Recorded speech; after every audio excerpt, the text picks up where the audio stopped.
इतिहास और पुराणों के अनुसार प्राचीन काल में कुछ लोग पश्चिम एशिया से भारत में आए, जिन्हें आर्य कहा गया। उन्होंने यहाँ की प्राकृतिक संपदा, संस्कृति और लोगों की सरलता को देखकर उन पर अपना आधिपत्य जमाने के लिए युद्ध छेड़ दिया।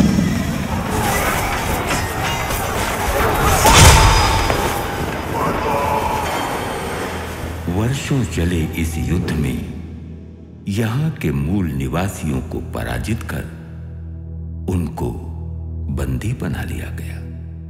बंदी से गुलाम, गुलाम से दास और दास बनाकर उन्हें सेवा करने के लिए विवश कर दिया गया। इन्हीं आर्यों में एक ऋषि मनु ने अपने ग्रंथ मनुस्मृति में 4 वर्णों की व्यवस्था की। ब्राह्मण, क्षत्रिय, वैश्य और इन पराजित मूल निवासियों को, जिन्हें गुलाम बनाकर सेवा करने के लिए विवश कर दिया गया था, वो भविष्य में कभी सर न उठा सके, उनसे बगावत न कर बैठें। इस बात से भयभीत होकर उन पर कड़े से कड़े नियम लागू कर दिए गए और उन्हें नाम दे दिया शूद्र।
चली आ रही है, सत्यानाश कर दिया पूरे मंदिर के परिवेश का।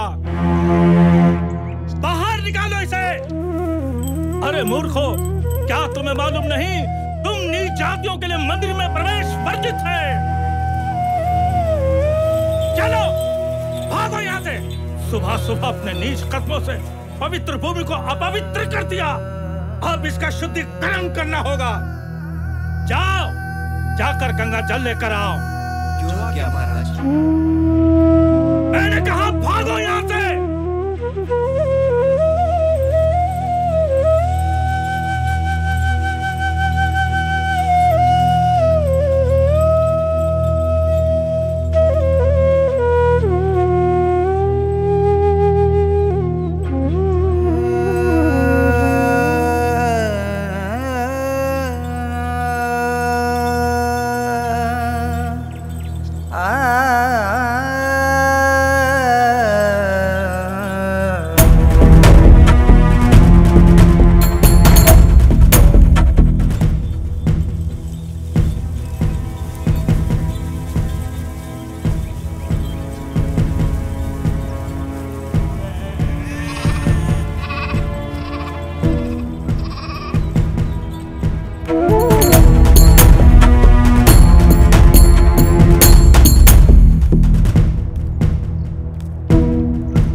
दारा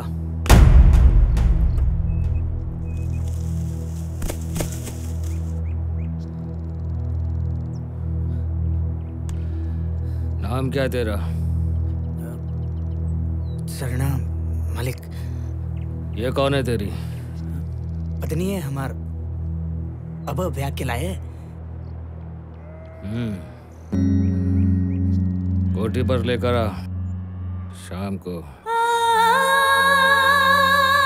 सरकार ने बुलाया है।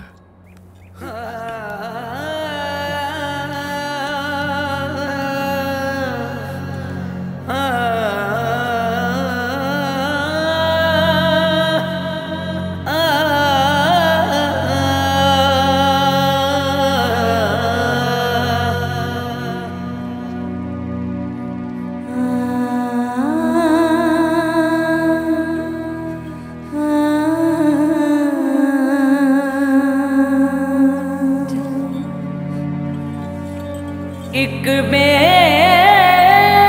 बस के नीर से पूछो कितनी पीड़ है छाती में, क्या है उसका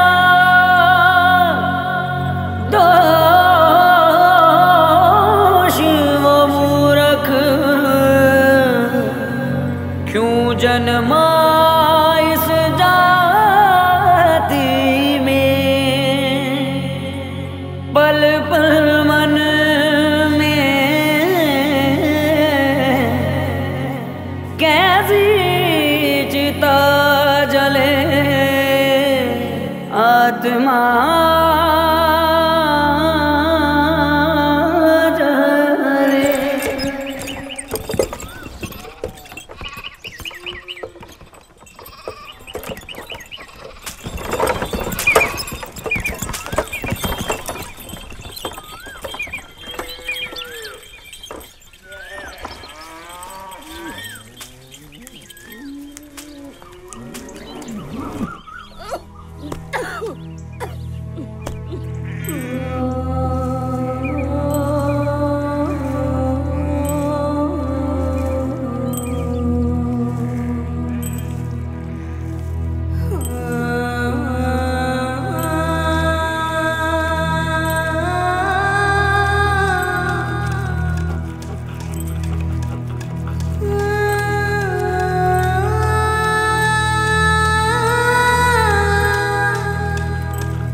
बन रहा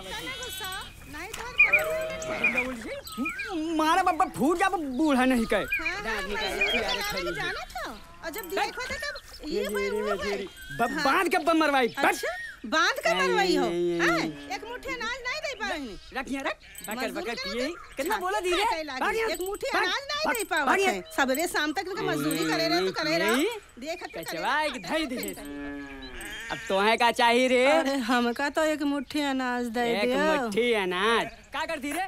का करती? दिना भर तुहार कंडा पाथी थे। चार कंडा का पात दे थी चर चर चर चर किए खाते तो काव करी थे।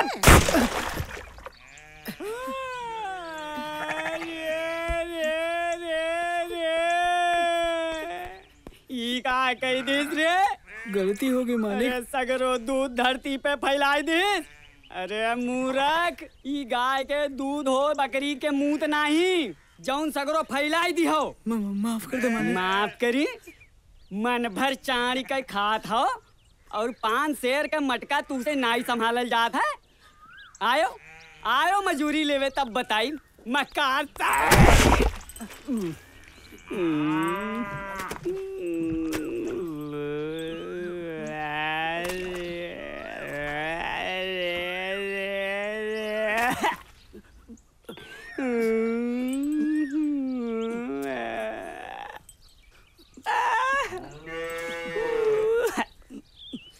जंगर चोर हरामी साथ नहीं के तो है रास्ते में मिला रहा रे डारे के आज मारी सी बुढ़िया पूरा दिन खराब कह दे रहे।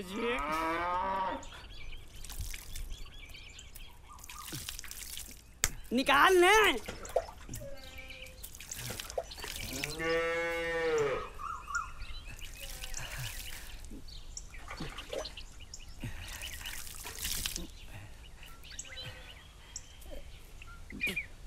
अब तो क्या चाहिए रे?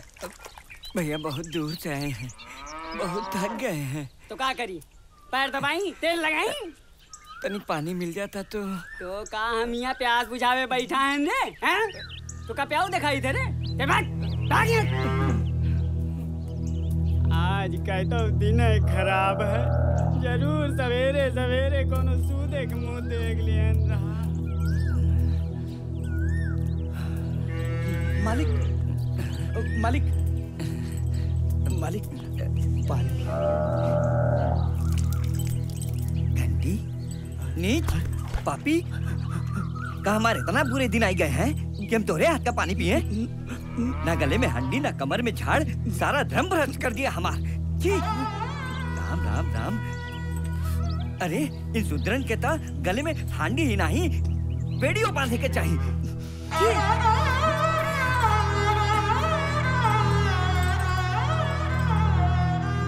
बद्री कहाँ हो जाते तुम्हारे? वो मालिक लोग हैं, इनरे परछाई से ही बचत है। भला हमरा छुआ पानी कैसे पिए रे? तो कब समझे रही बात का बताई जगन। जब वो कोका प्यासा देखे तो हमका हमारा बाबा याद आ जाता है।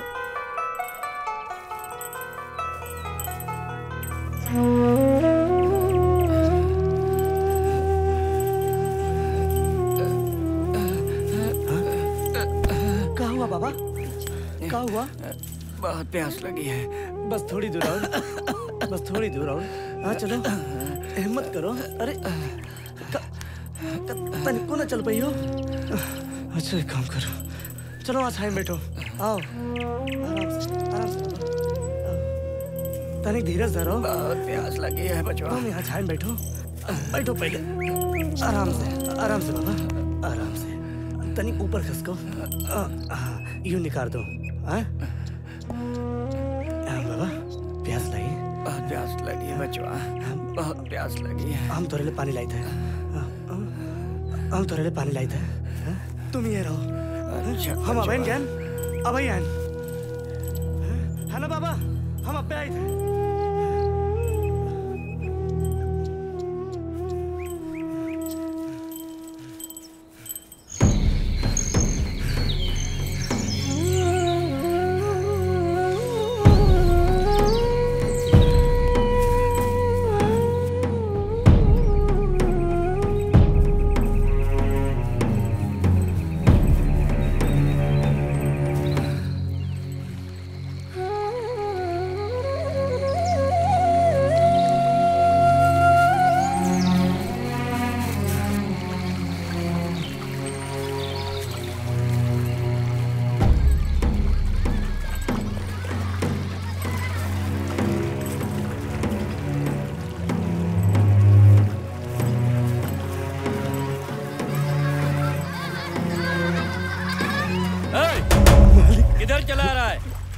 तो क्या दिखाई नहीं पड़ा कि सामने तालाब है? मालिक, मालिक तू एक घुट पानी दे दो मालिक, तू एक घुट। अरे तुम्हारी मती मारी गई है का? तुमका पता नहीं ये तालाब हमारे पुरखन का है, एक बूंद पानी तुमका नहीं मिली है यहाँ से। हम जानी थे मालिक, हम जानी थे कि हम अभागा अछूत, हम कैसे छू सकी थे यूं। हमारा बापा बहुत प्यासा है, वो तड़प रहा है। मालिक तू एक घुट पानी दे दो मालिक, हम भूखा जिला ले मालिक, हम भूखा जिला ले। अगर उनका पानी न मिली, एक घुट पानी नहीं मिली है मालिक, मालिक हम हांडी यही रख देते मालिक, हम परे हट जाए थे। यूं मत, थोड़ा सा पानी दे दो मालिक। पानी चाहिए तुमका? ले पानी, ले पानी। मालिक पानी गिर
पानी ले आए ना, ले पी ले बाबा।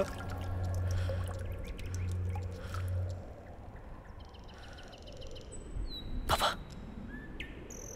बाबा बाबा बाबा, हे बाबा, हे बाबा, अरे उठ ना, अरे उठ, अरे देख ना भाई के पानी लेके, अरे तू उठता क्या नहीं? अरे उठ ना।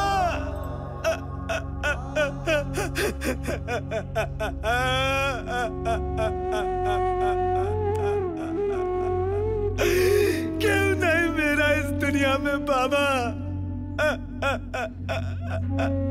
अरे मार करम, अरे मार करम।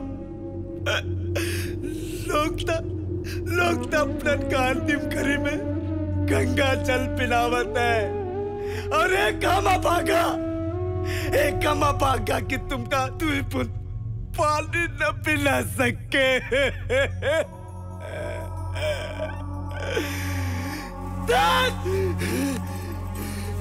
देख पापियों, देख मर गवा मोरा पापा,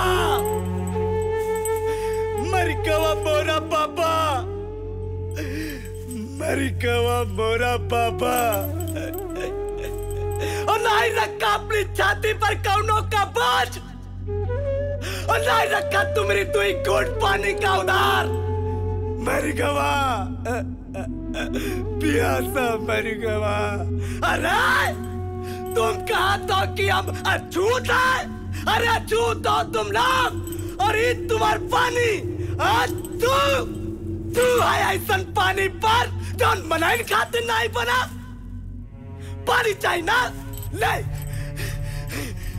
ले ले जा पानी।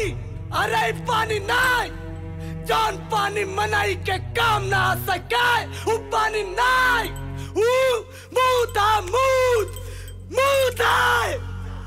कैसा समय है पुत्र पिता को बूंद जल की दे न सका वो,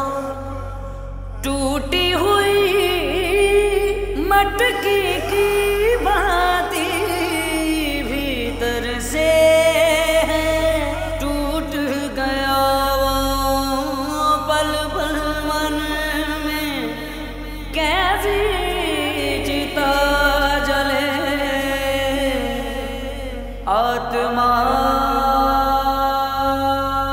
हे बद्री चल चल घर चल।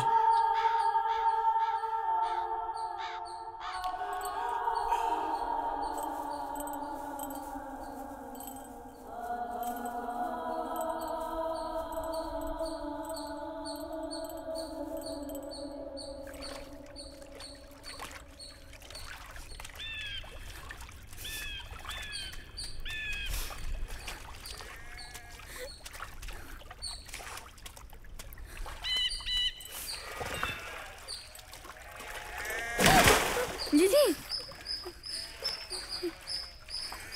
जीजी संभाल, तू तू चिंता ना कर, कुछ ना कुछ हो जाएगा।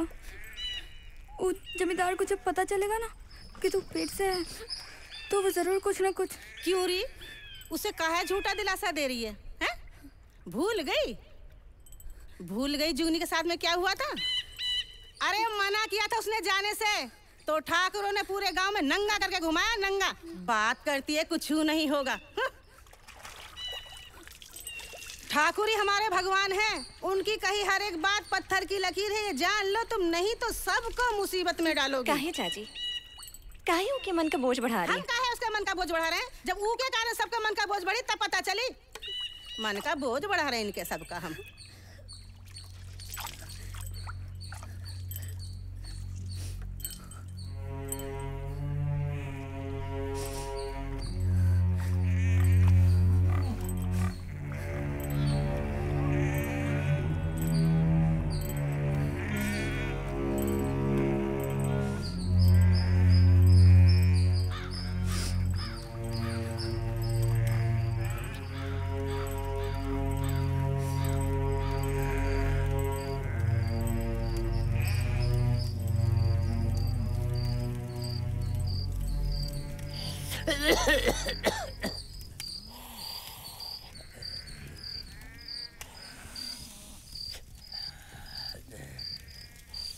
बाबा।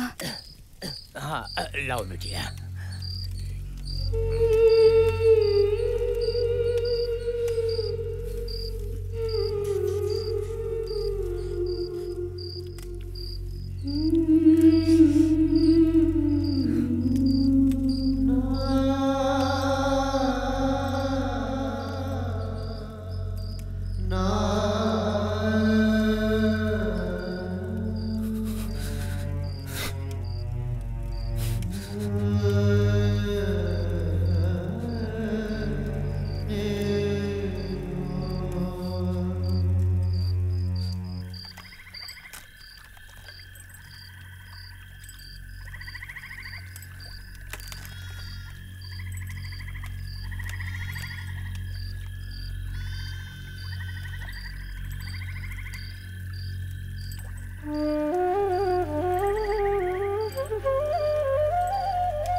सांदली खा ले।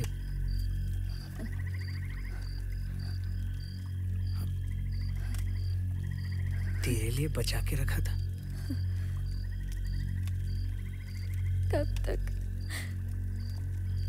तक बचाओगे चरना?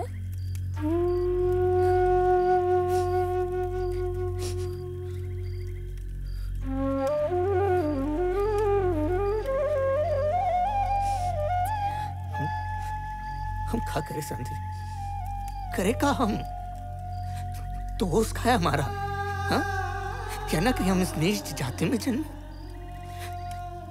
खाई जन्मी तू इस जात में, का हम जन्मे इस जात में। जरूर हम लोग ने पिछले जन्म में कोनो बहुत ही बड़ा पाप किए होंगे जो आज इतने बेबस और लाचार है। सांदली, भगवान हम गरीबन की तरफ काहे नहीं देखत सांदली, काहे नहीं देखत।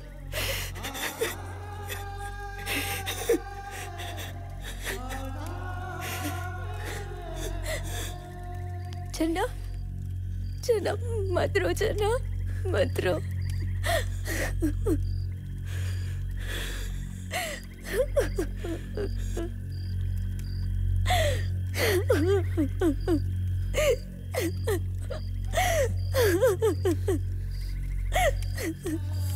सांदली, तू रो मत सांदली, तू रोती है तो हमारा कलेजा फट जाता है सांदली।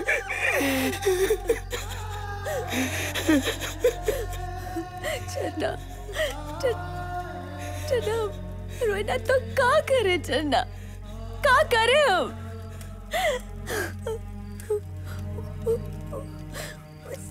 जमींदार हमको छुएगा चन्ना, हम मर जाएंगे चन्ना, मर जाएंगे। हमें नफरत होने लगी है शरीर से चन्ना, हम मर जाएंगे।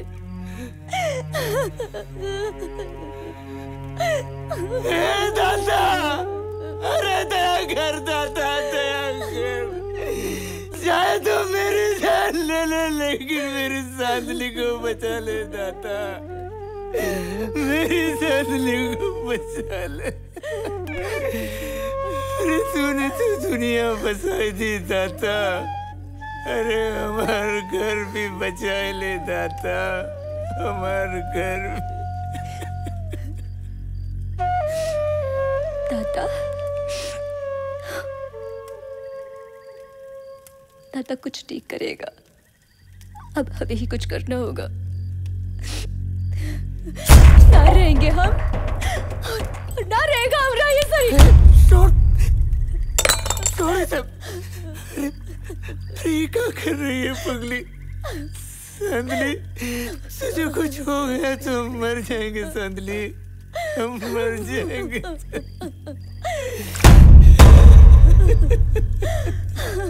चन्ना! चन्ना वो लोग आ गए चन्ना। ओए चन्ना, बाहर आ!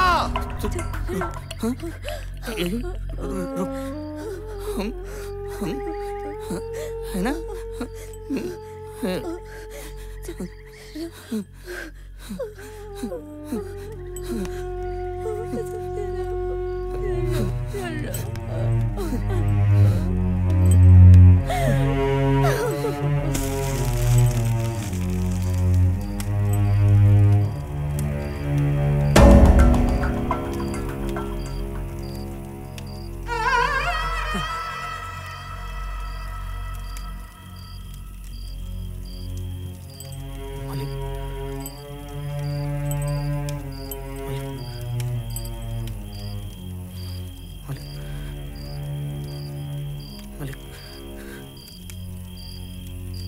हमका मार दो मालिक, लेकिन उसका छोड़ दो मालिक। पगलाए गए हो का? बुलाओ उसे। मालिक, मालिक, मालिक को छोड़ दो मालिक, को छोड़ दो मालिक, को छोड़ दो मालिक। मालिक, मालिक वो पेट से मालिक मर जाएगी मालिक।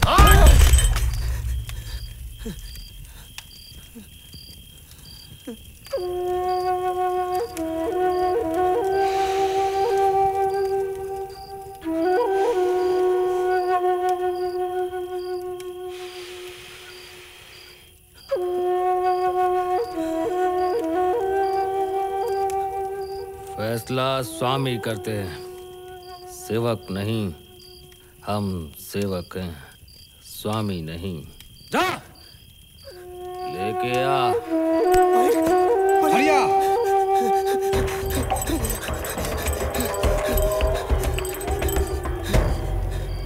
मालिक, मालिक मर जाएंगे मालिक, लेकिन रुका यहाँ से जाने नहीं देंगे मालिक। सरकार से बगावत, खेत की लाश को। मालिक, मालिक, मालिक, मालिक, मालिक, मालिक।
छोड़ दो सरकार, पेट से सरकार, हमको छोड़ दो सरकार, कर दो सरकार,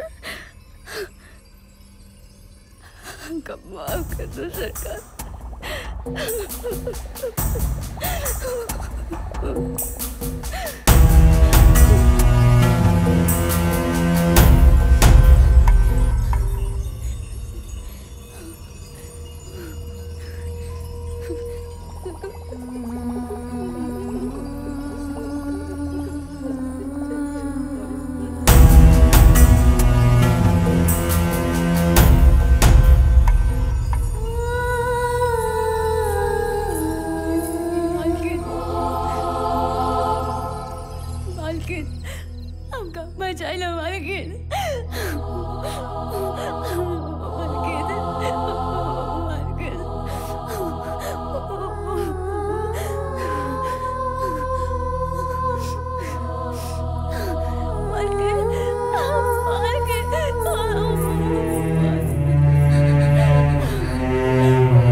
जीजी को भी ले गए।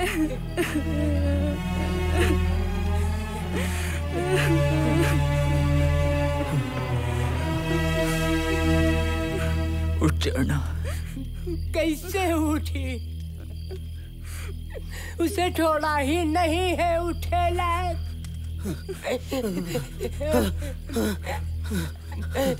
अंग अंग तोड़ के धर दी न है सब। अरे हम पैदा ही होते हैं मारे जाने के लिए। अब चाहे ठाकुर मारे और चाहे बीमारी, हम सुधरन के भाग में पता नहीं का बना है, पैर रिगड़ रिगड़ कर मरना लिखा है। पता नहीं कौन को कर्मन की सजा मिल रही है हम लोगन का। बाला बाला जल्दी से जा, तांत्रिक बाबा को बुला ला, वो जरूर कुछ ना कुछ करे। जा जा, भाग कर जा बेटा, भाग कर जा।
कतराता है पर सोने से नहीं।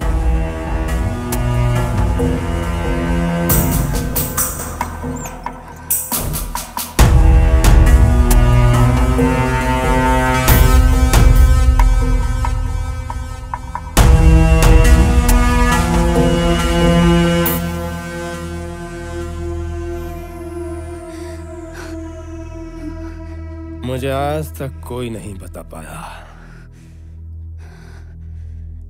कि कमल कीचड़ में क्यों खिलता है।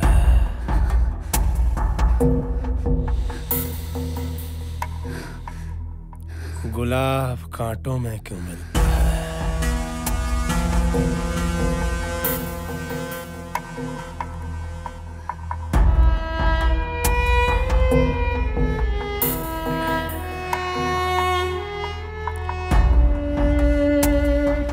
बला की खूबसूरत हरी तू तो कहाँ छुपी थी अब तक है?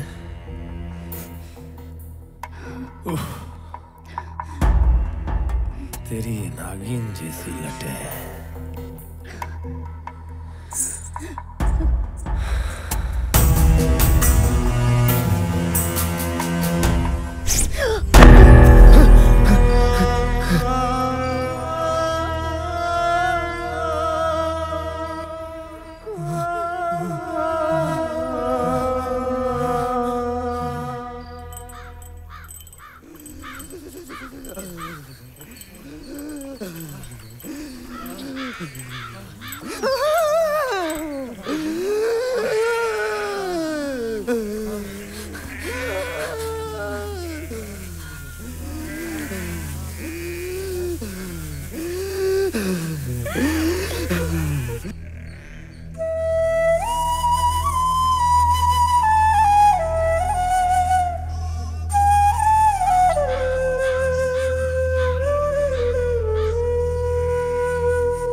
चन्ना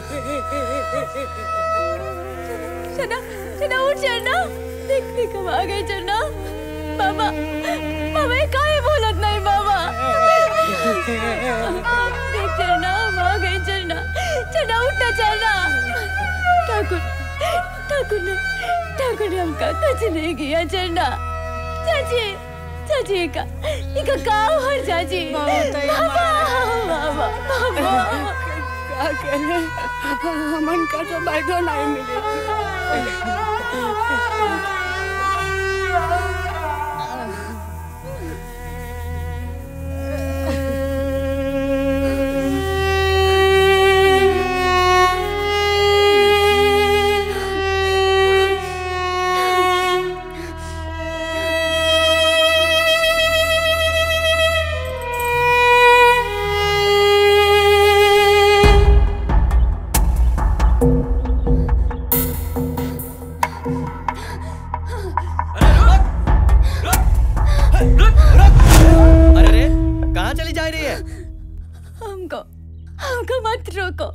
हमका सरकार से मिलाई दो हमका मत रोको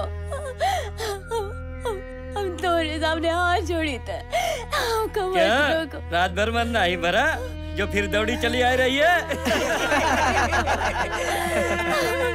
हमका बचा लो नहीं तू मर जाएगा हमका सरकार से मिलाई दो हमका सरकार से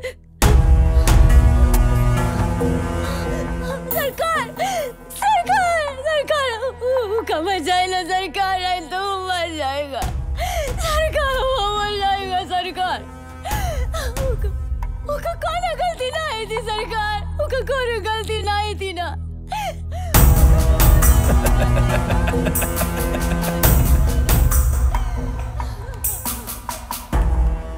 भोर में सूर्य पूजन किया जाता है मदिरा सेवन नहीं भागा उसको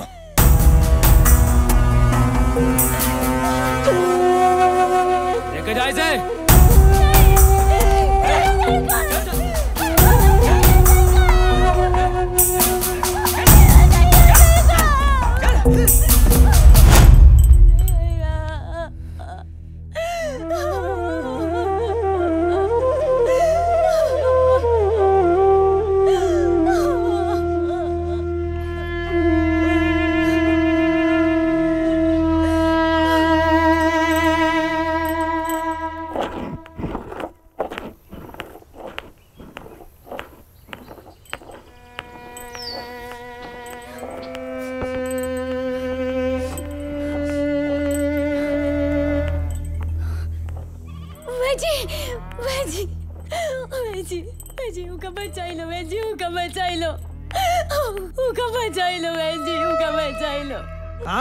काहे चिल्ला रही है भैया भैया बताओ ना भैया मैं जीव का बचा लो मैं जी हमार चैनो तड़प तड़प के मर रहा है का बचा लो मैं जीव का बचा लो अरे छोड़ो बैद जी काहे परेशानी में पड़ा था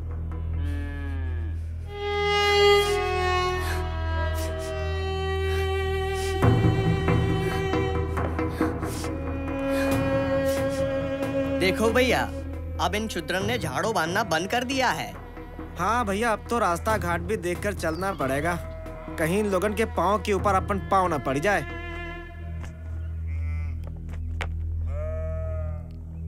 ले जा बकरी के दूध में मिला के पिलाई दे।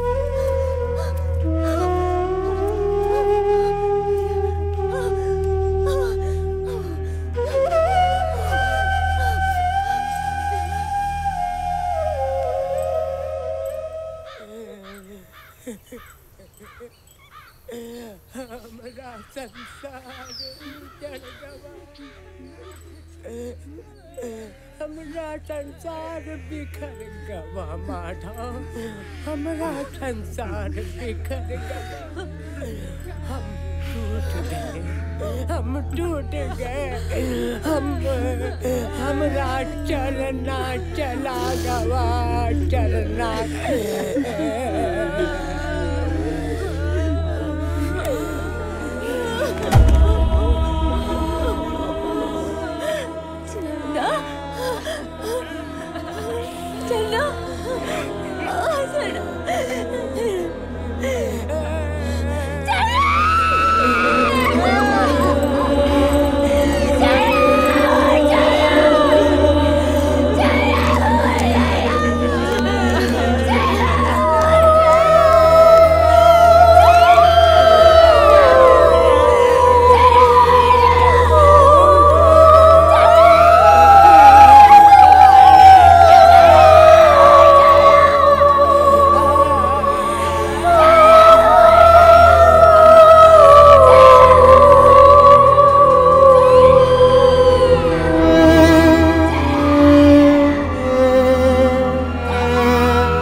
चारी पवन चली है और प्राणों का दीप बुझा। जीवन का रास्ता जैसे कोई बंधक मुक्त हुआ। रहना भी आएगा, रहना भी आएगा, धूप ना ढले। आत्मा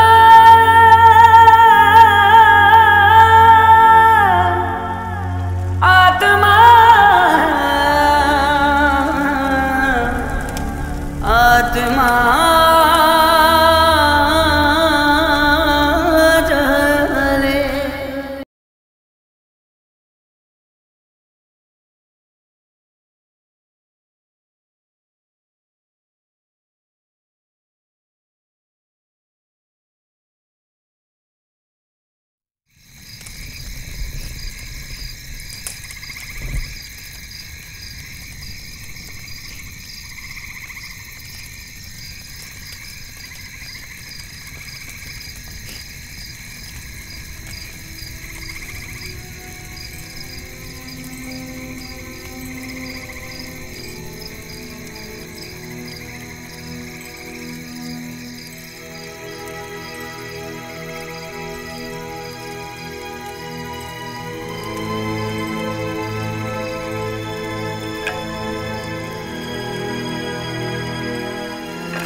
काल छोटे ठाकुर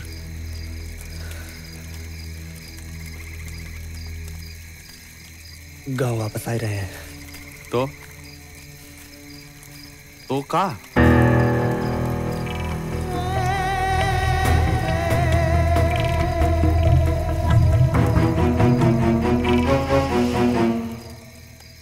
मार दो।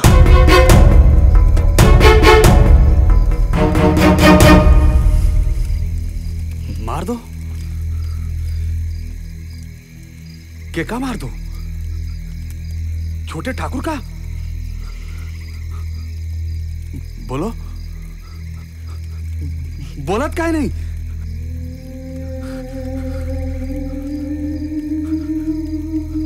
हमका साफ दिखाई देता जरना की चिता का आग तो सबन की आंखन मां।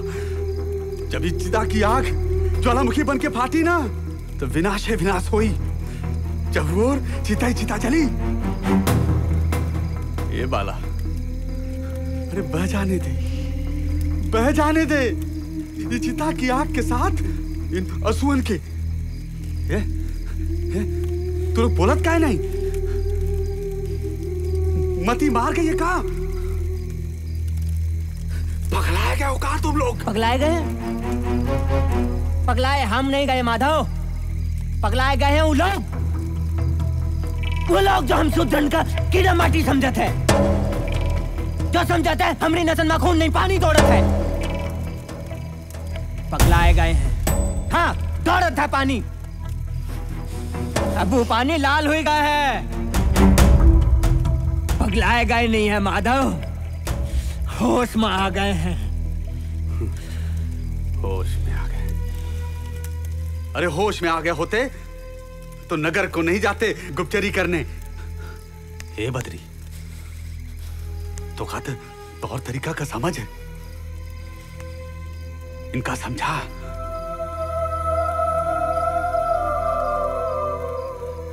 जो सोचता है ना, जो जो करब चाहता है, मालूम है ओकर परिणाम का होई? परिणाम?